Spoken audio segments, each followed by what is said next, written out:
Tonight, while it's been open since January, the state gym has its grand opening tomorrow. The women's basketball team had a Big 12 win last night, and we have the highlights. And the state spelling bee championship is coming to campus. Stay tuned for details and more here on Newswatch 18.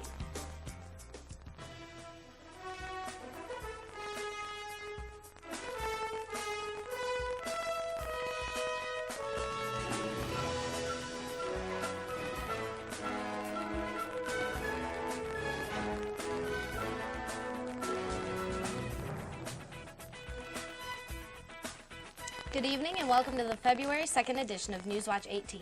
I'm Natalie Freisted. And I'm Alyssa Weiss. Tonight's top story is a tragic aftermath of the overseas soccer match. 79 people were killed in a soccer riot in Egypt on Tuesday evening after Al Masry, the home team, upset Egypt's top club, Al Ahly. The fierce rivals stormed the field and attacked each other with fists, stones, fireworks, and bottles, causing chaos and many injuries. According to a health ministry official, hundreds were injured and people were killed from concussions, deep cuts to the head, and suffocation from the stampede. The Egyptian parliament is scheduled to meet today to discuss the riot. Donald Trump announces today that he will endorse Mitt Romney, not Newt Gingrich, days before the Nevada caucus. Gingrich's camp had leaked last night that Trump had sent signals to Gingrich that he would support him. The source declined today what those signals were, and Trump told reporters he will not mount an independent campaign if Romney is the Republican nominee. Although students and the public have already been using it for about a month, the grand opening of State Gym is taking place tomorrow afternoon. There will be a dedication ceremony in the multi-purpose room of the gym. President Leith, Student Affairs VP Tom Hill, and GSB President Dakota Hoban will be there to talk about the renovation and expansion of the gym. Teachers are constantly finding new ways to overcome the distractions their students face. One ISU professor found a unique way of doing this. Eve Sirkin-Wertel took the information out of the textbook and put it into a video game. The game is called Meta Blast. In the year 2052, plants are dying and there is an ecological crisis. Players must shrink themselves, enter the plant cell, rescue the lost scientists, discover what's killing the plants, and save the world, all in 3D. The game was featured in the February 3rd issue of the Journal of Science. The Varieties semifinals are this Saturday. Varieties showcases mini musicals that are written and choreographed by students. There are also shorter acts in between these performances for students to display their own talents, such as dancing, singing, and stand-up comedy. It is at 6 p.m. in the Great Hall of the Memorial Union. Tickets are $8 for students and $10 for the public. Well, Meredith, what do we have this weekend in sports? Well, Cyclone fans have a lot to be proud of after this week, and we have much more to look forward to. Stay tuned. You're watching Newswatch 18. Women's basketball started off the month of February last night with a much-needed Big 12 victory here at Hilton. Jesse Good and I were there.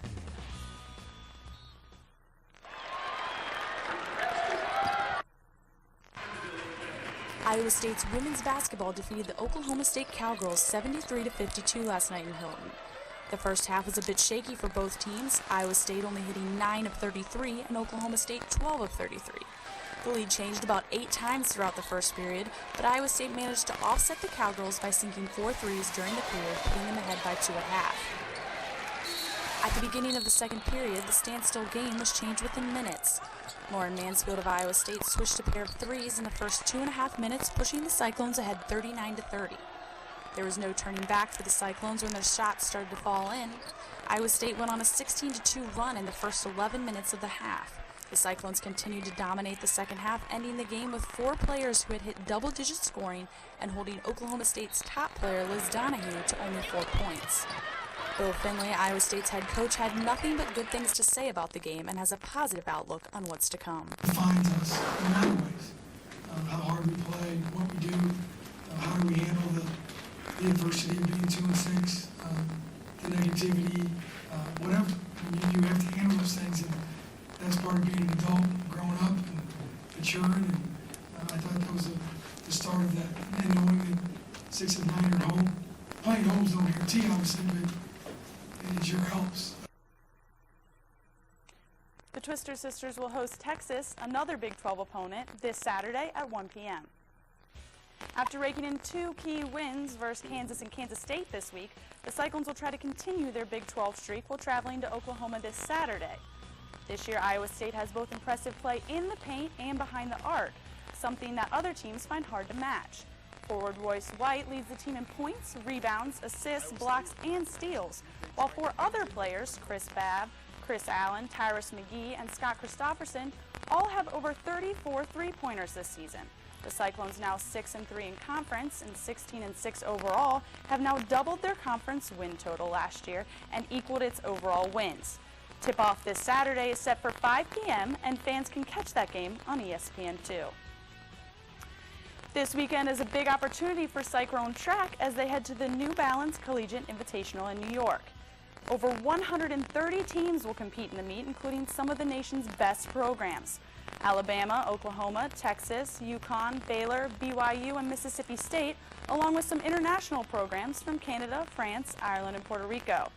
Last weekend at the Bill Bergen Invitational, Cyclones men track finished with 6 champions and in 4th place with points, while the women's team tied for 3rd. Track coach Corey Immel said the team has had a good week of practice. Good practices lead to good meets, and that makes you excited about the future. Events are scheduled to start at 9:25 a.m. tomorrow morning, and fans can find the results at the conclusion of each day's events at cyclones.com. After losing to Cornell 11-28 this past weekend, Cyclone wrestlers look to redeem themselves tomorrow night when they take on in-state rival Northern Iowa. Iowa State is currently ranked last in the Big 12 standings with a record of 0-6 in conference and 2-12 overall. Although UNI holds the more impressive record, 3-1 in conference and 5-4 overall, 5 Cyclones were ranked in this week's Intermat poll, and only 2 Panthers made the cut. Andrew Sorson, at 165 pounds, ranked 4th, Iowa State's highest-ranked wrestler, and heads into this week's match with a 22-1 overall record. Fans can follow his match and the entire meet at Iowa State's live blog or Cyclone WR on Twitter. The match begins at 7. Super Bowl 2012 is just a few days away, and the media coverage is definitely not slacking. The New York Giants will take on the New England Patriots this Sunday, a rematch of Super Bowl 42 4 years ago, in which the Giants previously defeated the Patriots. Currently, the Giants are on a hot streak, winning 5 in a row and are the healthiest they have been all season. However, in order to win, their defense will have to shut down Tom Brady and the Patriots' offense. Kickoff is scheduled for 5:30 p.m. Central Time at Lucas Oil Stadium in Indianapolis. That's all I have for sports. Now let's toss it over to the weather desk with Sam. Thanks, Meredith. Well, we've got kind of an interesting weather situation coming in, and I'll have your Super Bowl 42 forecast in store for this weekend, so stay tuned to Newswatch 18. Welcome back, everybody. This is meteorologist Sam Scher bringing you your Iowa weather segment for Ames, Iowa. Let's go ahead and jump right into this forecast because we've got a lot of stuff to talk about. So, and again, Ames right now, 44 degrees, a little bit foggy right now, and partially cloudy skies kind of all across the state. But that's not really what's interesting right now. We've got a severe storm possibly heading into Iowa. Let's actually bring up those pictures right now of what our current model is spitting out for our forecast right now, if we could. Anyway, it's a NAM model, and it's showing this area. This is right over Iowa. This is into Friday afternoon. This is a large area of rain preset moving into Iowa. That is going to start freezing over into ice as we kind of head on through. And actually, this is that high pressure is setting off, as we take a look at the next frame, setting off in Canada right now. That actually is moving south, which is driving this whole system a lot more southerly in Iowa than we were expecting. Earlier in the week, we were seeing inches of 16 to 18 inches potentially for snow.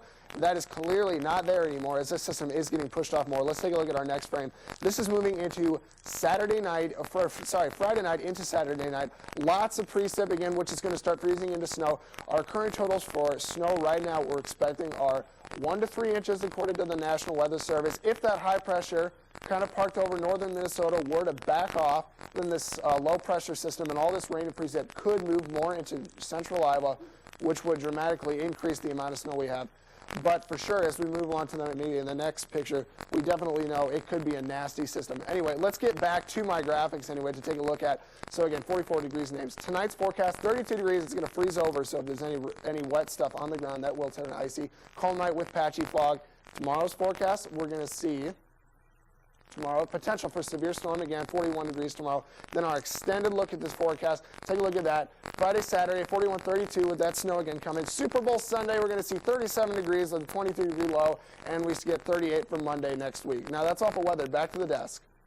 Thanks, Sam. Iowa State University is hosting the Iowa Final for the 2012 Scripps National Spelling Bee on Saturday. Schools throughout Iowa held their own spelling bees, and the winners are participating in the Iowa Final right here on campus. The winner of the spelling bee will be awarded a trip to Washington, D.C. to participate in the national finals. 13 Iowa middle school spelling winners will participate this weekend. The event is located at 305 Carver Hall and is sponsored by the Greenlee School of Journalism. Punxsutawney Phil had bad news for warm weather lovers this morning. The world-famous groundhog saw his shadow, predicting 6 more weeks of winter in Punxsutawney, Pennsylvania. However, not all groundhogs agreed with Phil's prediction.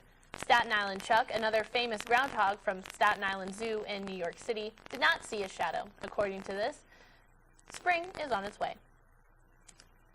Thanks for tuning in to this edition of Newswatch. You can find this episode and more on our website, isutv.stuorg.iastate.edu. Join us Monday night for more news, weather, and sports, and have a great evening.